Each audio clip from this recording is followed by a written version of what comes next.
Lanadiyannahum subulana. Subulana itu adalah jalan-jalan. Berarti menunjukkan jalan berjihad itu adalah banyak.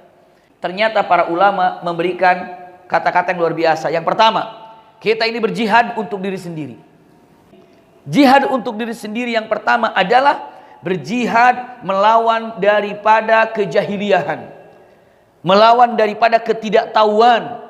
Berarti ayahanda bunda datang untuk ke Masjid Husnul Khatimah seperti ini, Anda sedang berjihad fisabilillah. Kenapa? Karena sedang memerangi kejahiliahan. Untuk mencari ilmu itu adalah berjihad. Maka wajar Rasulullah SAW bersabda dengan mengatakan kalimatnya, man kharaja fi talabil ilmi fahuwa fi sabilillahi hatta yarji'a.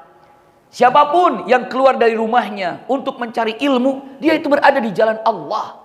Jihad yang kedua, ini untuk diri sendiri, ya, dengan mengatakan berjihad untuk menjalankan, mengamalkan ilmu yang diketahuinya, ilmu yang telah diserapnya, itu jihad. Yang ketiga, ini masih jihadun nafs, jihadun nafs. Yang ketiga, jihad apa? Jihad untuk mengajak orang berbuat baik, itu jihad, dakwah. Dan nomor 4 adalah sabar ketika berdakwahnya, sabar ketika mengerjakannya, itu jihadun nafs. Jihadun nafs, sabar ketika berdakwah, sabar ketika mengerjakan apa yang diketahui tentang ilmu itu, sabar ketika mencari ilmu itu, maka itu adalah jihad. Jadi semua dibungkus dengan kesabaran. Jihad yang kedua ini adalah kalimatnya adalah jihadus syaitan. Artinya apa? Berjihad melawan syaitan. Cara berperang atau jihad dengan syaitan itu bagaimana caranya, ya? Ada beberapa poin. Pertama, harus yakin kalau syaitan itu musuh. Yang kedua, cara memerangi syaitan ini mengetahui tentang cara-cara dia untuk menjerumuskan kita. Cara yang pertama syaitan ini menjerumuskan kita, bagaimana menjadikan kita menjadi orang yang kafir atau yang berbuat syirik. Apabila manusia itu tidak bisa dikafirkan, apabila manusia itu tidak bisa dijadikan syirik, maka ambil yang kedua. Apa? Biarkan manusia itu kelihatan ibadah tapi berada dalam jalan yang bid'ah atau jalan yang salah. Kenapa? Karena perbuatan bid'ah ini adalah ditolak oleh Allah Subhanahu wa taala. Ketiga, apabila kita lolos tidak terjebak dengan perbuatan bid'ah, maka setan memojokkan kita, menggiring kita untuk melakukan dosa-dosa besar. Apabila kita selamat daripada dosa-dosa besar, ambil nomor 4 setan ini. Apa? Sagair, dosa-dosa kecil. Lolos daripada sagair, la haula wala quwata illa billah, dia senang dengan sesuatu yang mubah. Kalau misalnya dia mengerti ini mubah, enggak, saya mau tetap konsisten dengan ibadah yang ada, tinggalkan yang mubah, subhanallah, maka masuk dalam jebakan yang keenam. Apa jebakan yang keenam? Ini cara menghindari setan ini. Kan sedang berjihad, bicara dengan jihad. Iya. Jebakan daripada setan ini, usikum wa iyaya nafsi bitaqwallah, yang nomor 6 adalah bagaimana caranya orang terjebak mengutamakan yang sunnah daripada yang wajib. Itu jebakan juga itu. Wah, yang sunnahnya diambil semuanya, tapi giliran wajib enggak. Ibadah huwiyah, ibadah hawa nafsu namanya. Selanjutnya, nah tadi kan jihad diri sendiri. Yang kedua jihad dengan setan. Ya, ketiga untuk percepat. Ketiga ini jihad melawan orang kafir. Iya, jihad untuk melawan orang kafir ini terdiri daripada 4 apa namanya, ya? 4 tartib. Iya. Pertama, jihad bil qalb. Kapan kita jihad bil qalbi? Ketika kita ini tidak bisa berbuat apa-apa ataupun jauh orangnya. Yang kedua, jihadnya dengan lisan. Dengan orang kafir, jihadnya dengan lisan. Bagaimana jihad dengan lisan? Punten, ajak dia Islam. Yang ketiga, jihad bil mal. Jihad bil mal ini ketiga.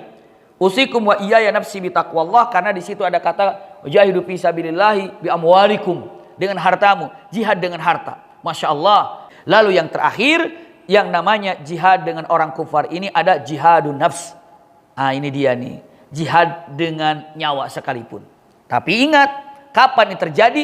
Terjadi ketika di medan perang. Ini jihad bersama orang-orang apa? kafir. Jihad bersama orang-orang kafir. Tapi ada lagi yang ketiga, atau yang keberapa sekarang ini? Yang keempat, tadi kan yang ketiga jihad bersama orang kafir. Sedikit lagi ya, karena tanggung, kita hadisnya yang akan datang nanti kita akan bahas. Iya. Punten, nomor 4-nya jihad bersama orang-orang munafikin.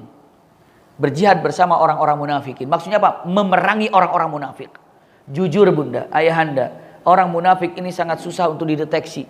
Janganan kita nabi saja nggak tahu mana munafik dan mana tidak kalau tidak dikasih tahu oleh Allah. Allah kasih tahu, ya Rasulullah ini munafik, munafik.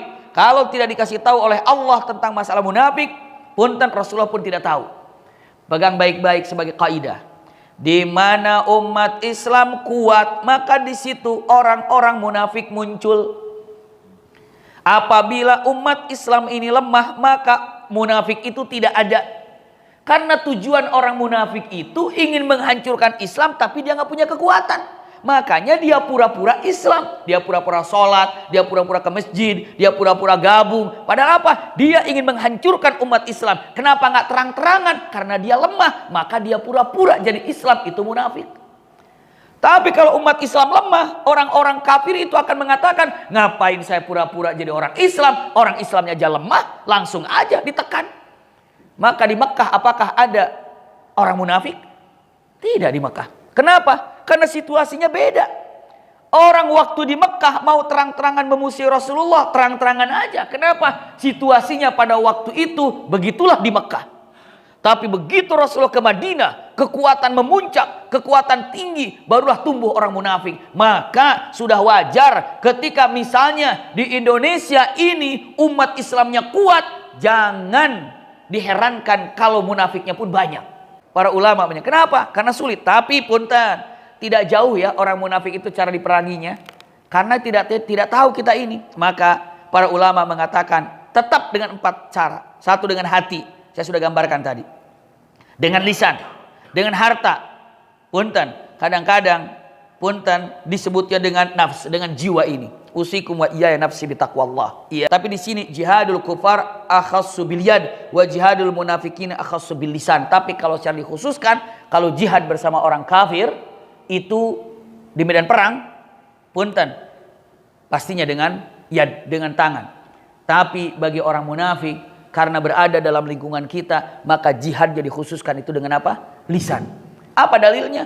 Al-Quran dengan tegas mengatakan surat At-Tahrim, ya ayyuhan nabi jahilil kuffara wal munafiqina waghlud alaihim wa ma'wahum jahannam wa bi'sal masir. Ini adalah punten berjihad melawan orang-orang apa namanya? Punten orang-orang munafik. Terakhir yang kelima. Ya, yang kelima itu pun perlu dijihadi. Apa? Orang-orang yang berbuat mungkar. Jadi orang berbuat mungkar. Dengar ayat ini, inna sholata tanha anil fahsyai wal munkar. Fahsya wal munkar. Salat itu menjauhkan perbuatan keji dan mungkar. Subhanallah. Iya. Kalau fahsya itu perbuatan yang dilakukan oleh seseorang secara sembunyi-sembunyi. Identik dia ini tidak terang-terangan cara melakukannya. Itu fahsya.